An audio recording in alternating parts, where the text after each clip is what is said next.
Hello again, everybody. Zack Attack is here with my WWE RAW review for this Monday, August 21st, 2017. Not only is it a solar eclipse edition, but more importantly, the aftermath of Summerslam from the RAW side of the show was felt tonight. Well, let's say this. When it comes to the events of RAW, it was a pretty strong RAW tonight. You had some great moments being made. You had two occasions we never thought we'd see. We never thought we'd see one of the best teams of the 2000s taking on two members of one of the hottest factions of the 2010s. 2 out of 3 ain't bad. But the third member of that tribe was in a moment of his own, as he stood face to face with another polarizing figure. Basically, the two most polarizing figures in WWE met up in the ring for the very first time. And we had a main event set for the next Raw pay-per-view, No Mercy. So a lot of great things happened tonight. The crowd kind of ruined some of it. Now, I've been following the Brooklyn crowd the last couple years and applauding them at the same time. They've been good and bad. But I hope to God it's the last time they get anything from SummerSlam weekend. Because for the first half, they were great. But then they got fucking annoying. As a certain ball returned to the phone. I thought this all killed it. Seriously thought this all killed it, but nope. Beach ball returned. That's my answer to the fans, especially the last two matches. Anywho, before the crowd got too smarky and cared about them instead of the wrestlers, they were cheering for the wrestlers, especially how we started off with the reigning, defending, undisputed Universal Champion, a man that nobody thought was going to walk into tonight as champion at all. Brock Lesnar. Yep. By hook or by crook. Brock Lesnar walked out of SummerSlam, or should I say, the key word is escaped SummerSlam as the Universal Champion. Especially after the damage done by Braun Strowman, who looked like more of a beast than Lesnar has in recent memory. By the way, he just beat the fuck out of Lesnar. Made him look like a child. 2 power slams on 2 tables, and the third being covering Lesnar before he got stretchered.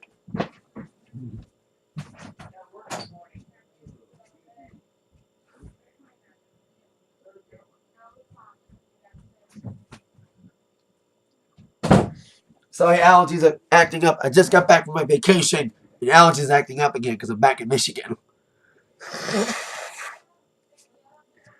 So Lesnar and Heyman were doing a gloating, a celebratory speech of their winning. They weren't just celebrating the fact that Lesnar won it all. They, of course, acknowledged who Lesnar beat. They said on August 20th, 2017, Brock Lesnar regained his Universal Championship by pinning Roman Reigns. Yay! I even said at the end of my review last night, Roman lost. Even if you're not a fan of Lesnar and didn't want him to win last night, you were probably happy that Roman lost and took the pin. And not Roman, enemy Strowman, or Joe. So as Lesnar and Heyman continue gloating, here comes the man who nearly destroyed Lesnar last night, Braun Strowman. He just got in the ring, stood against Lesnar, said nothing. Bang! The ball was on. And Strowman picked up where he left off. But despite Lesnar trying to get some offense in, he got another power slam by Braun Strowman. And later on in the evening, we would find out that we would get a proper one-on-one match at No Mercy for the Universal title. Yeah, I'm happy Lesnar's not just defending his title at the Big 4 pay-per-views. Well, he Well, he was at Survivor Series in Rumble. So, but maybe he's doing the B-list pay-per-views as well. Of course, he defended his title, Great Balls of Fire, and it probably was going to be against Strowman till he got hurt. But now the match we thought might have been at Great Balls of Fire will have been No Mercy. And I know there's like some sort of rumor about being in his contract, Lesnar's, he can't be pinned by a full-time superstars. That's why his only losses in the last couple of years have been against Cena, Taker, and Triple H. Part-timers. But Strowman needs to win.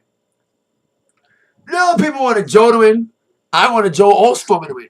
But Strowman looked more like a beast last night. I hope to God that makes them finally pull the trigger on Roman's enemy Strowman becoming the Universal Champion. We need a full-time champion again. Of course, No Mercy will be September 24th on pay-per-view at the Staples Center. I find it really weird that Little Caesars is sponsoring the pay-per-view. I'm not saying it's weird because it's Caesars. I'm saying it's weird because isn't Caesars supposed to be sponsoring the SmackDown pay-per-view? Because the SmackDown pay-per-view, October 8th, is at Little Caesars Arena here in Detroit. Why isn't it sponsoring SmackDown's pay-per-view? Because it's at its namesake arena. So that's why I think it's weird that Caesars is sponsoring Raw's pay-per-view. But I think they're not letting Caesars sponsor SmackDown because the name of the pizza brand is in the arena. A lot of people in Detroit don't like it being Little Caesars. But hey, these are Dunkin' Donuts Center, or Taco Bell Arena, or Smoothie King Center, or KFC Yum Arena, or FedEx Forum, or Bridgestone Arena. You get the joke. Speaking of jokes, a joke of a feud continues. But hopefully it ended tonight. But I don't think it was the ending that this feud needed. But at least this feud that never ends, it will go on and on, my friend. Did end. Whoa. Boy. Enzo Amore against Big Cass. A brilliant. A Brooklyn street fight. Now I'm getting ready to start off war with them. Probably one of the worst things of SummerSlam. At least we didn't see Big Show. Spoiler alert, we didn't see Big Show. Also, spoiler, we had no NXT call-ups. Which there were some rumors. But I'm happy because Brooklyn did not deserve any big debuts. Because they shit it on most of the show. Well, they were good, chanty on some things. But by the end, they were being fucking obnoxious. It's too smoky for their own sakes. Like, I do like smoky crowds sometimes, but when they're like really being stupid smoky, that's when I don't like. So we have Enzo and Big Cass open up Enzo had a better promo than last night. Saying that they were like brothers. And turned his back on him. And even we thought Enzo was going to walk out, he walked out. I thought he was going to bring a Big Show, but then he brought a bunch of weapons, and the fight was on. Until the ending, the fight was just okay. Not a lot of weapon use. We did see some early on. But it was kind of like a beatdown match without weapons. Cass is just punishing Enzo. And I said the feud needs to end. Well, the feud ended not with a conclusion. Complete conclusion, but with an unfortunate injury. As Big Cass was brawling with Enzo, Big Cass went over the top rope, and Big Cass landed awkwardly on his knee. Landed awkwardly on his knee. He tried to put some weight on it, got back in the ring, tried to kick Enzo again, and got him down. He was trying for the Empire Elbow. However, his knee buckled, proving this wasn't a work. This wasn't a storyline injury. This was a real injury. You know what's real? When this comes up. Yep, the X was flown, and the match was flown out, and Enzo won. So, as much as I'm happy that this feud is finally over, I'm sad the way it ended. You know, we need a conclude finish a concrete finish. I didn't want anyone to get hurt to end this feud. To be the reason we end this feud is Big Cass getting hurt. And as much as he's not getting over well, he probably would have got over more as a heel if he just gets away from Big Show and Enzo, which hopefully he was going to do after this. He was probably going to win and finally end this once and for all. But the ending was not what anyone expected. And he is getting an MRI done to see the extent of the injury, but he could be out for a while. The injury bug has bitten WWE a lot in the last couple of weeks at the worst time. You saw what happened to Scott Dawson getting injured. Bayley got hurt. I'm hearing Asuka got hurt. She could be out 6 to 8 weeks, forcing her to relinquish the NXT Women's title. Speaking of things ending the wrong way, I think we thought Asuka's title reign would end with her getting pinned, especially by Ember Moon this past Saturday. But now her reign could sadly come to an unfortunate end with injury, forcing her to relinquish the title. We'll see if that's addressed this week or next week on NXT. But like I said, ending of this feud was not the way anyone wanted it, with an injury forcing this feud to end. And we hope for the best for not just Asuka, but also Big Cass. And hopefully Big Cass can come back and get some more heat back, especially if he's gone for a little bit. Like I said, we don't know the extent of the injury, of how bad the injury is. If it's that bad, it might be out for like maybe 6 to 8 months, maybe a year. Hope for the best for Big Cass. Sad way to end this feud. A silly feud it needed to end, but should have had a better finish. But hey, injuries happen. Now on to our next affair. Emma, who wants to get a chance. I do think Emma needs a chance. And a lot of people get chances while others get shafted. We'll get to Mrs. Pommel in a minute. But Emma needs a chance too. She's sick of getting overturned for people like Sasha Banks and Bayley. The John Cena and Woman Reigns on the women's division. Getting all the chances. Like I said, I'll get to Mrs. Pommel in a minute. But Emma's been getting squashed in the last couple weeks. Maybe she's getting punished for her treats. Hey, we've seen punishments for Baron Corbin and Rusev, so now we're seeing Emma getting punished by getting destroyed by Dana Brooke and, of course, last week, Mickie James. Thought that was bad. She got squashed, I think, again by Nia Jax tonight. Not much to talk about here. Nia just destroyed Emma in less than 2 minutes. Hey, the only positive is the more Emma loses, the more she'll get more frustrated, and the more she'll finally turn for the better and finally get some wins. Because we've seen this kind of scenario before. You know, someone's on a losing streak, and they get more aggressively angrier as the weeks go on and the losses pile up. And then they finally turn a new leaf, finally click, and they finally get some wins. So that could happen to Emma. Hopefully that happens with Emma, because she needs a push badly. You know what I mean? But if they're the morning Baron Corbin and Rusev, who knows if they're going to push Emma. And also an example, Sami Zayn. He's getting buried on SmackDown. We thought SmackDown would be great for him, but not been the case. Anyway, speaking of guys who are not getting over, Elias comes out next. And I love what they're doing with Elias. He wasn't the biggest thing on NXT. His character had need more refinement. He wasn't a clean wrestler yet. He was still learning. He's gotten a whole lot better since going to the main roster. The way he was handled going in, the way he's getting a lot of heat. He got a lot of heat last night when he was on the Summerslam pre-show. And now tonight, he was singing a little song. Not about Brooklyn, but about R-Truth. We saw a little confrontation last week. A puppet match never happened. But tonight, we did a match with R-Truth and Elias Simpson. This first hour was just okay. You know, a couple little squashers. First with Emma, Nia Jax, into this one. You know, after that epic segment, we had a couple bathroom break matches. Because the second hour on would be great, even if the crowd was too stupid sometimes. So after Elias' son got interrupted by R-Truth, match happened. R-Truth kind of comes with some big moves. Okay, little matchup, but the white guy got over. Unlike what happened with Cena and Orton getting over Baron and Rusev last night. Elias got over with the drift away after R-Truth's offense got drowned by Elias, and the victory goes to Elias. Even Michael Cole's a fan. Interesting. He wants to walk with Elias. His t-shirt's cool, though. Not as cool as this one. Last couple of nights, we've seen a lot of Bullet Club shirts and a lot of 2 Sweet Chants, especially Adam Cole, baby, in NXT. The Ring of Honor takeover has begun in NXT. So now we're on to our next thing with Kurt Angle promising a superstar surprise, which a lot of people were hoping for a superstar arrival from NXT. But as I just said, there was no NXT call-ups tonight. Maybe Asuka if she wasn't hurt. But she's still NXT Women's Champion. So, and like I said, NXT call-ups, Booker didn't deserve it. Especially the way they were, the third hour, they didn't deserve a call-up tonight.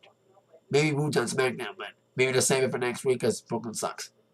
Especially during the third hour. Anyway, this is the best the crowd was when Kurt Angle brought the superstar surprise, it was John Cena. Now, that news was leaked that Cena was going to be on Raw. Of course, he's a free agent. Stupid. But, hey, he can go from one brand to another. After defeating Corbin on Sunday, I don't think, like I said on my review, it wasn't his fault. He was probably forced to bury Corbin by creative as punishment. Cena comes out to his outing. John Cena sucks. And then he's like, well, there was one reason I wanted to be on Raw. One superstar in particular I wanted to see.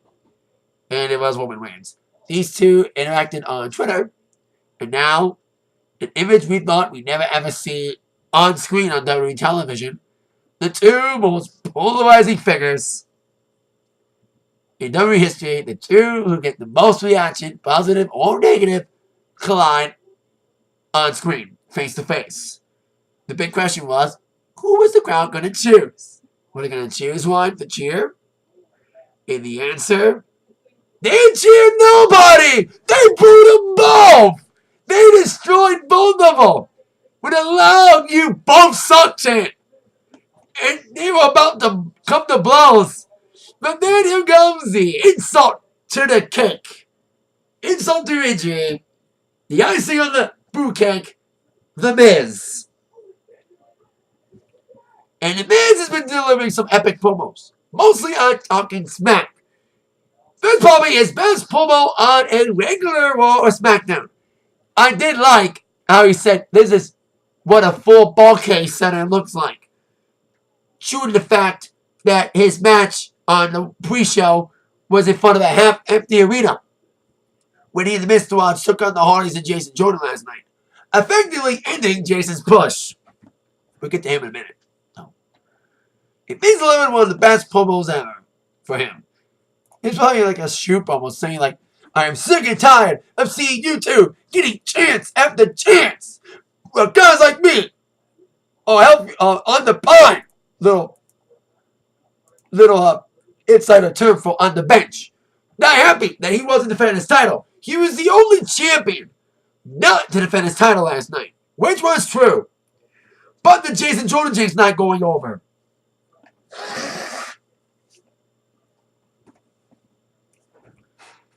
Seriously, they need to work on that. Badly. And it didn't help that Jordan was against Balor this evening. Get to that in a bit too. So, and Miz was delivering an epic little promo. And he got really popped for this. He's a heel. And talking about like how Cena and Reigns, the most polarizing, they boo him off. And, you know what I mean? And Miz just went off and he just delivered a scathing promo on these two. And it was mostly deserved because they do get a lot of chances. Love or hate Miz. Miz has worked hard. He was a guy that no one thought would make it this far. Because he came from a different realm. He came from reality TV. He came from the real world. You know, he was punished backstage. He was bullied backstage. And he had to work his tail off to get where he has been. You know, multi-time IC champion. The second with the most reigns next to Chris Jericho. He's a former tag champion. And a former WWE champion. Former United States champion. He's done everything in this company. Besides win the Royal Rumble. He was able to cash in Money in the Bank. Successfully. Corbin. And against Randy Orton. At least Orton can get Miz over, but not Rusev. Anyway. And I love that Miz mispronounced Barclays. He's like Barclays.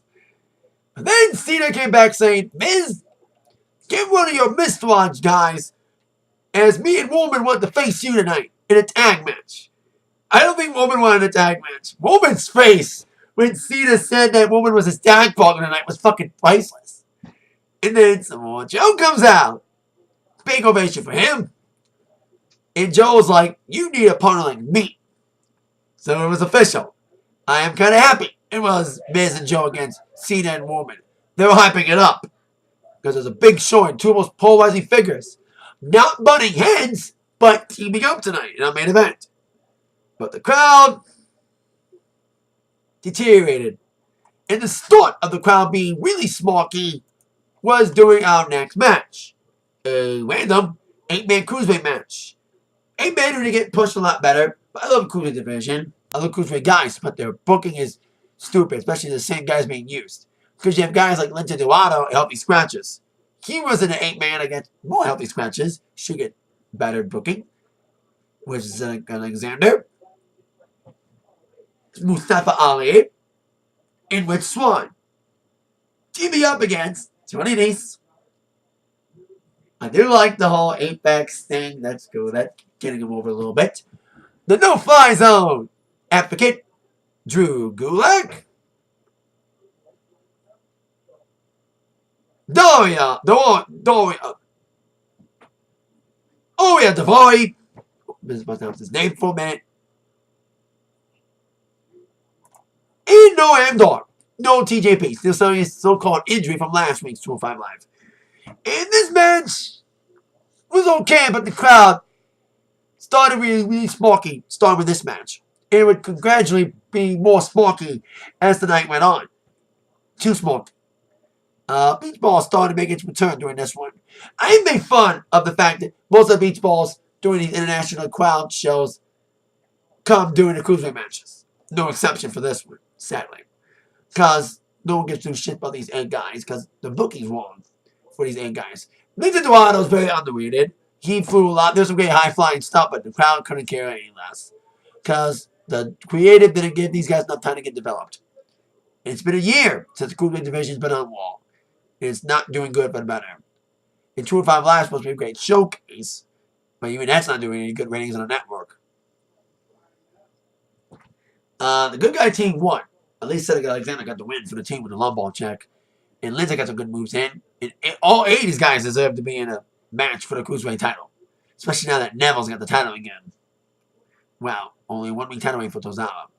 The rematch is on Tuesday on 205 Live. Hoping they'll do a hot potato. I like Tozawa to win, but we don't need a hot potato. We don't need another Sasha Charlotte in a male title for this instance. So, there you go. So the Beach Ball would continue to come out throughout the evening. I thought Tozawa killed it. Apparently, it did not. It made him want to do it more. So then we would have a segment involving the new, speaking of new champions, we saw all the new champions tonight. Only one new champion wrestled. We saw Neville in a promo. Sasha did a promo. New Raw Women's Champion. Maybe with this new win, she'll respect her fans more, especially for winning her out in matches with the fans lately, especially at NXT Brooklyn and outside the arena. But not shaking fans' hands. Because I heard she's not a nice person. A lot of women are nice. Really, she's a grumpy grump. So the only new champion to actually wrestle after the promo was Dean Ambrose and Seth Rollins. Now I'm kind of happy that they all, they come out to individual themes. But if they would have played the Shield's theme, it would become awkward because that's now more associated with Roman Reigns now than the Shield. Because that's Woman's theme. Variation. At least the bone it down, the random burn it down scream for a Rollins song is getting somewhat over. So, as Ambrose and Rollins are celebrating, I do like the build for them getting back together. I'm sold on it. Yes, it's not a complete reunion. 2 out of 3 ain't bad. No, the build for it and the reaction the fans were giving it and the way they executed it was perfect. And now the other new tag champs, and they wanted Cesaro and Sheamus to come out. But instead of that, even better, we got the Hardys to come out. And we had a little bit of brokenness. They're calling it Awoken. Of course, to escape the crutches of GFW and the lawyers. Because I heard negotiations all over. Hey, it's GFW's fault for making outrageous claims. Oh, we'll give you the brokenness if you give us a percentage of Jeff Hardy's music sales. Draw the line, which is one of their taglines. Or it's cross the line. They crossed the line. Anyway, we had a non-title match. We had Seth Rollins and Dean Ambrose against the Hardys. This one, the crowd was really good at this point. You know, they weren't too smarky yet. You know, after the whole cruiserweight match, they were good for like most of the second hour until third hour. You know, like they want, when they can be smart, they can be smart. But when they want to be stupid, smarky, that's when they get really stupid. So this match was a really good match. All four of these guys looked really good. Some great spots. Jeff was flying. I liked a double team that Rollins and Ambrose did, like a double team dropkick thing. Like they had some great double teaming. They gave back the magic, you know, an image we thought we'd never see. You know, we saw Ambrose and Reigns team up a little bit after the Shield broke up, but now we're seeing Ambrose team up with Rollins. Seeing all three team up together again is a possibility. But it's kind of weird when Roman is doing his whole thing and getting booed like crazy. That's a big question. If they do decide to have a full Shield reunion, would they cheer Roman again? Now he's with the Shield again. It is the 5-year anniversary of the main roster debut this November. So maybe something will happen with all three by Survivor Series. Time will tell. So, all four teams look really good. They had some great exchanges. And it was just a fun match. You know, fun match. Jeff Matt looked good early on as well. You know, we did see Jeff do the Swanton. Before that, he did a great punching motion on the outside onto both Rollins and Ambrose. But Matt got him into the lead headbutts and the turnbuckle. It was setting up Jeff to do the Swanton. Tagged him in onto Ambrose, and Ambrose put the knees up, blocking it. And I think they have a new double team finish for Ambrose and Rollins. We saw it on Summerslam, and now we saw it again tonight. Seth is finally using his new clothesline knee thing. He only uses occasionally. Now it's being used for the setup for the double team finish with him and Ambrose, which is the clothesline knee into the Dirty Deeds in the victory for the new Raw Tag Team Champions. I thought we'd get a dirty finish with maybe like Cesaro and Sheamus coming out, or even there were some rumblings of AOP, which do not need to happen. AOP does not need to squash people and hurt people, you know. But hey, they were former NXT champions. Can't really say anyone. That surprised me. But hey, they like to shock people more than the Reed does sometimes. But they do shock us with the return of the Hardys. And as much as I was expecting a dirty finish, we didn't see Cesaro and Sheamus backstage, but they didn't get involved. I thought they would. But I am happy there was a clean ending. And the white team got over. So I thought, hey, they're going to do a dirty finish to save both teams, protect them both. But it doesn't see Hardys take a pin. At least some veterans want to get over young talent. Unlike Cena and Owen. But they were forced to bear the young talent. I keep making jokes about it. But Dan, it's probably one of the biggest head scratches of last night. Was seeing Baron and Rusev, two heels that should be used better, getting somewhat punished for pissing up the wrong people, apparently. And getting buried by not just anybody, but by Cena and Owen, which is like a bad omen. We saw what happened to people who got buried by those two, especially if your name is Damien Sandow. And maybe Christian. Anyway, after that great tag team match, crowd got a little smoky, booing Sasha. And she came out, and it didn't help that she said she's from Boston. That's not going to get you over in Brooklyn. You know, celebrating her victory over Bliss. And Bliss got some big cheers as Bliss came out saying that she wants a rematch. But not tonight. Instead, the rematch was made for next week in Memphis, Tennessee. For Raw. We'll see if Sasha can finally safely defend the title. Because Bliss did mention it. So, like, can you ever safely defend the title?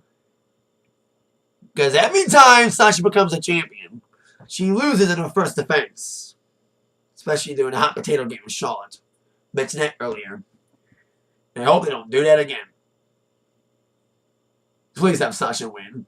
I love Bliss, but please, for everyone. Please do not have Sasha Banks have another fucking short reign. Let her fucking save the defend the title this time.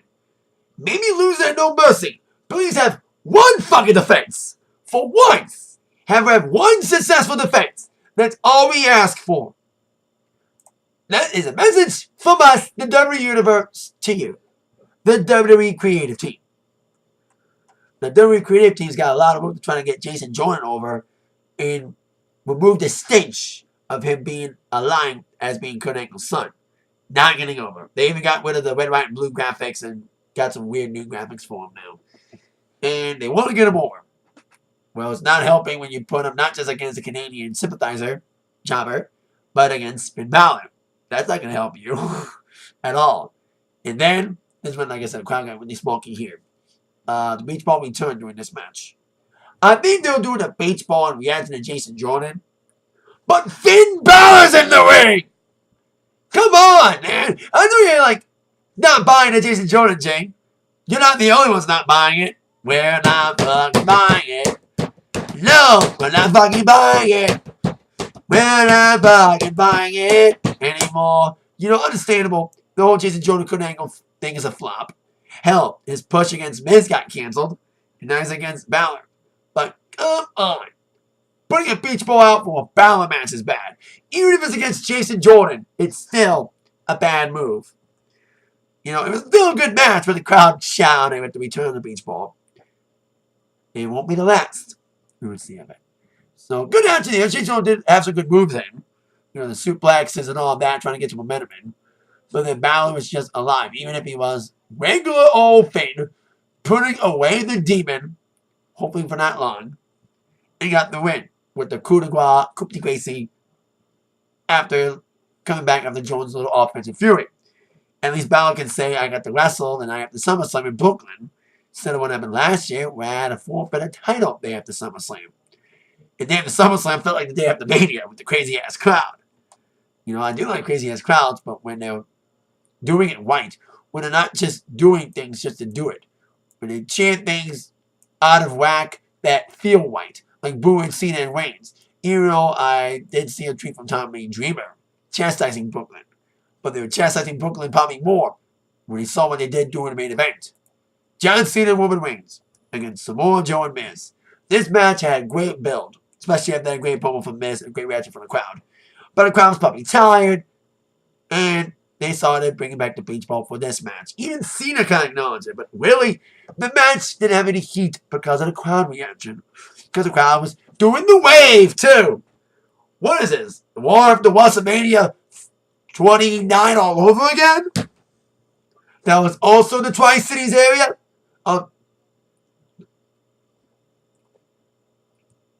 You know, it was in Jersey, and now they're doing it again, the smoky crowd. You know, being too smoky. And like I said, the match was decent, but like I said, with the crowd not giving a fuck, and proving why SummerSlam needs to go away from Brooklyn next year. And I hope they don't do the same for SmackDown them all. Joe and Miz has a good offense in to Cena and Reigns. But then Cena came alive during the final shuffle, taking in Reigns.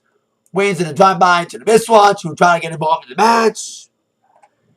And I knew at some point we were going to see, I thought we were going to see Reigns and Cena kind of like come to blows eventually. Like one's going to turn on the other. Or in this case, Roman would accidentally Superman punch Cena. He was aiming for Miz near towards the end here. And Cena ducked out of the way. No, Cena got in the way. Cena got hit because Miz ducked out of Superman punch. So if Cena out, Roman got taken out by Miz. And Miz saw the opportunity to pin Cena. But nope, you want to add insult. He was setting up the skull crushing finale. He was doing all the posing. And he was probably thinking, yeah, I can finally get Cena back for pinning me at WrestleMania this year to propose to Nikki Bella, who might be on Dancing with the Stars this season. But Miz probably wished he pinned Cena without teasing the skull crushing finale, because Cena got right back up. F you, 1, 2, 3, Cena and Reigns win, despite the miscommunication. But they weren't too thrilled. especially Cena, still feeling out his jaw. It's weird with hair again. You know, Cena's growing his hair back. He looks like what he did in 2003 or 4 with hair. My mom and dad have been watching wrestling the last couple of nights. My mom's been noticing it. About Cena's hair going back. So both guys were talking to each other, talking a little smack, you know, about their miscommunication. And it's probably going to lead to a match. We knew it was going to lead to a match from their first segment. But this just elevated it more to make this match happen for no mercy, I'm guessing. And that's how we end the war, with Cena and Roman still trying to work out the differences. They won, but Cena was not too thrilled by the accident, but probably won't be. Superman punch. So, there you go. The match was great, but it was short too, because it was almost 11 by the time that this match went on, and the crowd didn't help either. We being really snarky with the beach ball stuff. Fuck the beach ball! Seriously, I thought Cesaro buried it, but sadly, it elevated it more. Especially it was on camera too. I hope to God every crowd doesn't do that now. To every WWE crowd, especially next week in Memphis, please don't fucking bring your beach ball. Like, beach balls are meant for outdoor music concerts, not for wrestling shows. So I've been to a lot of outdoor amphitheater shows, and I do see beach balls, mostly in between the bands. But you don't do it at a wrestling show when there's action in front of you. Like, maybe bring beach ball for in between, but during the show, fuck beach balls. And that is all did what he did. I hope if they do have the balls to bring more beach balls, I hope to God more wrestlers have the balls like Cesaro and go in and whip them all. I've never seen that Reigns would have done that. But I hope they have more leverage now to whip them, like Cesaro did, if they ever pull that fucking shit again. Which, sadly, it may continue. But I hope it doesn't. But hey, the snarky fan, they want more attention. They want to be the stars of the show. It's understandable, you know. When you're there, you want to interact. But interact the right way. Not by making yourself look good and say, ooh, look at me, I've got the beach ball. I'm going to interrupt the show, hijack Raw with the beach ball. Wrestlers, we got the beach ball. You know, you want to see wrestling. You pay all that money to see a wrestling show. You want to be entertained by wrestling. You don't pay to entertain yourself with a fucking beach ball. It's my opinion here. I like to chant. I like to chant things. I like booing. I like interacting like that when it's done right. But I don't go and fucking bring a fucking beach ball and do the fucking rave. Do the interactions with the wrestlers right. There's a right way to do things. And the Brooklyn crowd were not doing it the right way, especially in that third hour. The last 2 matches. So Raw was great, even if the crowd kind of spat on some of it. Hey, the first matches didn't help. It was almost like Summerslam. The first half was like, the second half was like, yeah. Even the crowd was like, stupid. So there you go. That is it for my WWE RAW review. Thank you so much for watching. With that in mind, you've all been attacked by the review from Zach. See you later. Bye-bye.